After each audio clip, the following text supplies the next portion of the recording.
Уважаемые граждане, как известно, водители, имеющие двойное гражданство или российский вид на жительство, должны получить российские водительские права, чтобы управлять автомобилем на территории России. Напоминаю, что для граждан Абхазии действует упрощенный порядок выдачи российских водительских прав. Вам не нужно сдавать экзамены повторно. Новое удостоверение выдается на основании абхазских водительских прав, которые по-прежнему будут действовать на территории республики. Это стало возможным в результате договоренности президентов Бадри Гумба и Владимира Путина. Однако действовать данная мера будет только до 1 апреля 2026 года. В случае, если вы не получили удостоверение российского образца в срок до указанной даты, вы не сможете выезжать на территорию России на своем автотранспорте. Для получения прав после 1 апреля 2026 года вам будет необходимо выезжать в Российскую Федерацию, где процедура более не будет облегченной.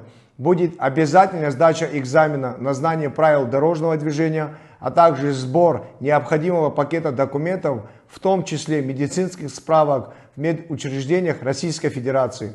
На данный момент всего выдано 11 460 удостоверений. Вместе с тем 807 уже готовых документов все еще ждут своих владельцев. Призываем граждан воспользоваться предоставленной возможностью и активнее обращаться за получением удостоверения российского образца, так как подобная возможность у жителей Абхазии будет до 1 апреля 2026 года. Получить удостоверение можно в здании управления госавтоинспекции Министерства внутренних дел Республики Абхазия по адресу улица Героев Пограничников, дом 3, ежедневно со вторника по субботу с 9 до 18 часов.